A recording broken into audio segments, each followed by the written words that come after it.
Today we're here at Birmingham for the Pose by Mel Fit Model Posing Workshop, and I'm really excited to take 10 girls through all things Fit Model, from mandatory poses, transitions, the glute walk, the front walk, stage presentation, showing confidence on stage, putting all the little pieces together from hair, makeup, suit colours, suit cuts, all the little things you need to know to bring the best possible Fit Model athlete to stage, and I'm really excited to get going.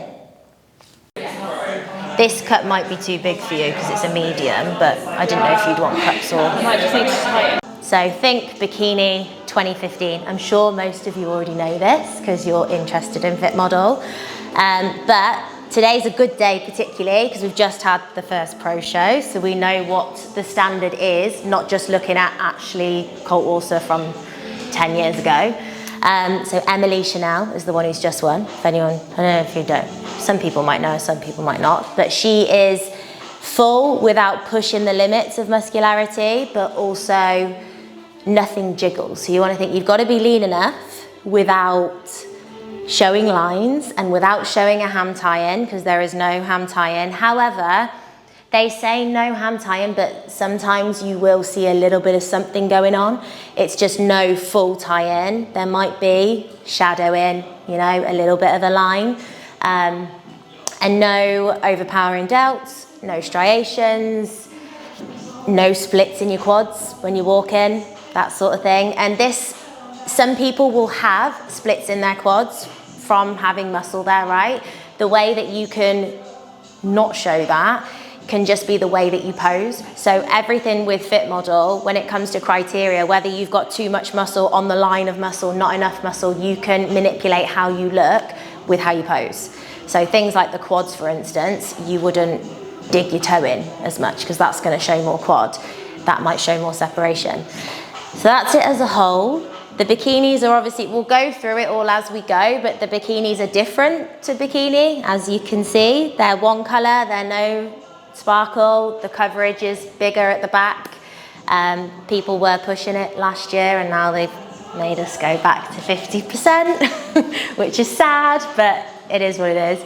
But yeah, any questions before we get going with some posing? Like, my glutes weren't as round because there was more fabric there, but it's all about how the suit fits you as well, and even just a case of wearing it right. Like, some people wear it too low, some people wear it too high, and then that makes your glutes look longer and flatter. So there's loads of little things that you can kind of play around with. Same with like suit colors and stuff. Like, we have models here with 4 different colors. These, I would say, these 4 colors here and a dark blue, so what Alicia has over there, I would say are your like most popular Fit Model suit colors.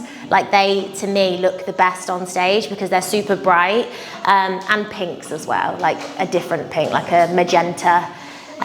Pinks are, God, I love a pink. But yeah, so royal blues, reds. You do the teal, yeah, Fit Model front pose, depending on your muscularity, even things like your height, your leg length, how conditioned you are, whether you need to show more condition, less condition, balance, everything like that. So what I'm going to do first is get you all to just hit your front pose. Don't worry if it's wrong, don't worry if you don't know, just hit what you think. Bring your foot out wider. There you go. Okay, cool. So lots of different, right? Okay, relax for me. Front pose. Now, originally, people were saying you have to have your 1 foot forwards. Now, after seeing Becky a couple of weeks ago, one of the American judges, you can have your foot out to the side. However, that's very few people, I would say. Most people are going to have 1 foot in front. Now, the best way to kind of get into it, have your feet just under your hips. You're going to have one leg that's more dominant than the other, one leg that you like to sit into. Some people can do both, like, I don't know how, because I can't, but you'll have one leg that you like to lean into, and it's usually the hip that you kind of, you know, when you're just standing, you kind of lean into one hip more than the other. So what you'll do, the foot that you're going to take back, you're going to turn it side on and take it behind you, and then you're going to shift the weight into that leg. And what you want is you want your leg straight, but you're not locking out your knee. And how big a step you take, again, is going to be dependent on you. I think some of you can go a little bit further, good. And then with that front leg, you're not going to need to do much with it. Again, there might be some that do, some that don't, but there's a couple of options here. So you shift your weight, your back hand's going to go onto your waist, and you want that shoulder to come round without really digging in and showing off too much delt. And when you're thinking of where to put the hand, think middle of your belly button. That's always a good rule of thumb for most. So you're leaning in, and then this front foot, you can have either flat on the floor or you can lift the heel off. And again, it depends on you. And then there's always going to be an element of twist. How much is going to be, again, personal dependent. So you're going to twist, and then again, with that foot that's in front, just make sure your knees don't cave in. So you want to have a good, stable base. It won't feel comfortable, never does. And then the arm that's off the waist, you just want it to complement your shape. So you want to have a soft arm, and always think like soft at the wrist as well. It's all dependent on you and how much condition comes through in your glutes at the back. And then with your upper body, you always want to think, keep your chest high, keep your eye gaze forwards, and try not to squeeze. So we're never squeezing our elbows towards each other or our shoulder blades or anything like that. Good. Now let's see what transitions you guys do have. And two ways to transition from the back round to the front. You've got where you can lean into the leg that is the one that takes the most of the weight, right? So you lean in, step the feet together, then you'll step your supporting leg forwards, twist it around so you get into your T, and then come into your front pose. The other option is you're gonna lean the opposite way, so not into the leg that holds most of the weight in the front pose. You're gonna step that back, so you're in a glute shot, twist round, straight out. Does anyone have a preference, what they prefer? Say it'll work on show day. There's a couple ways it can happen in terms of how you come out on stage. So for the majority in the UK, you come out all as a group together. It's called like a first look, basically. You come out all together.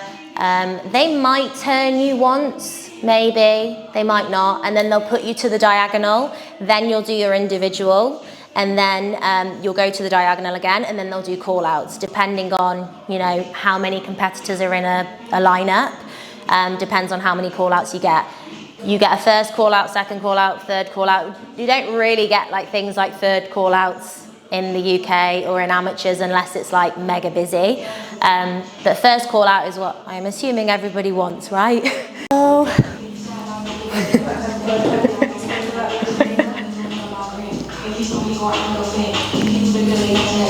It was staying more arched here, wasn't it? So both your shoulders are round, that's it. Bring that. That's it. There we go.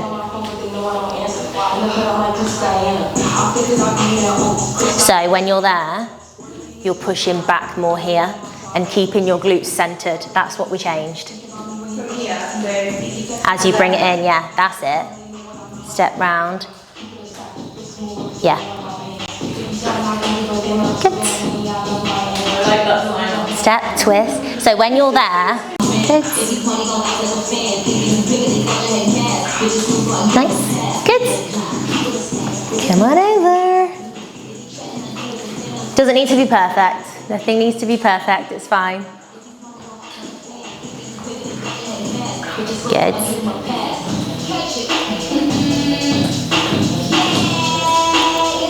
Nice. And then sign off. Good. Gone behind. It's all right. Doesn't matter. And then you reset your front pose. Good. Right. And then 8 and 10 switch. What you want to think about when you switch, when you're moving each side, is your transition. You just want to make sure you keep everything tight. You don't want to just kind of relax and then walk over. Just think that transition where your waist still looks small, everything's lifted, and especially as you turn side on, you need your glutes to stay up. But a lot of people will relax because they're like, oh, I'm just walking. It's when you see that people don't know their walk as much, which is a lot of people because it's hard. to me until I figure it out. It takes time, honestly. Even now, like I still hate walking, so don't worry. But when you're walking to the back, a good way to think about it is that you're still in your back pose as you walk. So like you've still got that arch here where your chest is a little bit further forwards, and as you walk it's super, super slow. And a good thing for walking, I'll say this in your front walk as well, like usual walk, is you want to think about walking belly button corner to corner of the room.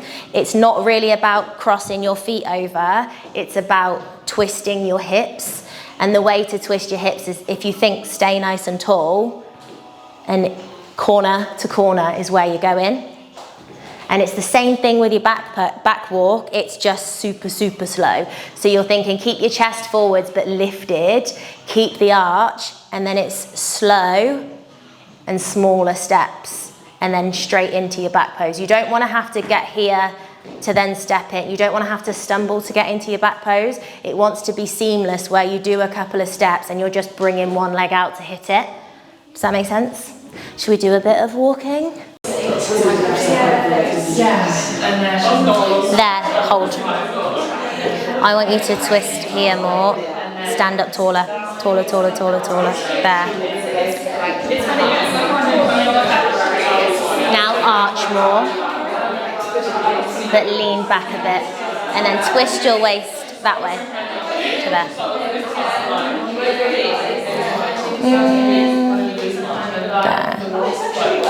There we go. A little bit too much upper body. You're making yourself look a little bit imbalanced. It might change, you know, as you get into stage condition, but I'd say right now you want to come into do your front pose again. So you want no lat flare. So see how you kind of brought it out? You just want your arm to sit there. And then this foot here, I want to bring it forwards. Keep your waist looking forwards there. Hand a little bit lower. And then rotate that knee out. Bring a wider stance. So bring this foot, lift it up, bring it there. Lean there. Oh, much better. Yeah. Now this foot could even maybe come a little bit further forwards. There, but rotate that knee out. Yeah, good. Stand up nice and tall, but don't flare. So you've got a good upper body, but you just want to keep it balanced. So a good thing with you is we can afford to show off your quads because they're not overpowering, but it's just making sure you don't flare. So you're just letting the arm hang. And then this shoulder here, just bring it down. There we go. Bring the hand lower, so in line with the middle of your belly button. Lower. Lower, lower, lower. There. Your front pose looks way better. So it's good. Yes. Yeah, but you're twisting more round now, and I can still see your glutes, so we're good. Good. Transition. Step in. Arm comes down. Now round. Good. Lead with that leg. That one, that's it. To get into your back pose, there we go. Good. She's always open to trying new things. Do you want to do some glute walk? Go on. Turn round. Let me see it. The actual like crystals, Good. Transition. Yeah. Okay, so It's the weight shift. you're just leaning in the same way that you're going to bring that leg behind you. So it's that little weight shift. So when you're doing your transition, usually you do a bit more of a wiggle. So it's just one little lean to step back. So little lean, step that foot behind. Good. And then straight round. Let me see what it looks like. Yeah, good. Just remember that shoulder when you're there. In this position, you want to almost give a bit more of that shoulder to help with your hourglass. But that's it. And then walk forward. Got it. More of it's almost like a figure of 8, just doing a little lean instead of. Rather than because otherwise I just feel like I'm just doing it. Because it makes it feel like you're stumbling more. Like, because there's more opportunity as well when you do the figure of 8 transition where you move. There's more opportunity for your glutes to drop. or for you to stumble, because you never know. Like, you just be nervous because you're on a big stage. Fit model. I personally think it is important to have a little bit of something, and I think when you have bracelets, it can draw your eye to certain points. So like, if you don't want to wear a bracelet on both sides, wear it on the side that's not on the waist, because then that little bit of glitter can draw attention to your waist. Earrings wise, you got to think of the thing that Jazz loves to talk about is the neck length. You don't want to have your collarbone, the earrings touching your collarbones, so they don't want to be too big. It is a lot of the time personal preference. I would just say don't go too OTT, but if you like to be understated and you don't really wear much jewelry at all, then don't. Who you are on stage. If you're not a confident person usually, you don't want to be who you usually are on stage then. Just, it's like the main thing you want to think about when you get to stage, like you've spent your entire prep like working so hard every day, you don't want to get to stage and look like you don't want to be there. So even if you don't feel like you look good or like you've got it, you just need to tell yourself, this is like the best I've ever looked. I look great no matter what. Even you got to fake it till you make it. The smile that you do, the little things you do when you transition, whether you pout or whether you open and close your mouth, you know, all these little things make a difference with your routine, and just keeping everything lifted tall. Like when you stand tall and with good posture, you're gonna naturally look a bit more confident anyway. The biggest thing is just be like, I look the shit. Who cares? You're not gonna get marked down for being too confident. Can you imagine? So just think of it that way. I've seen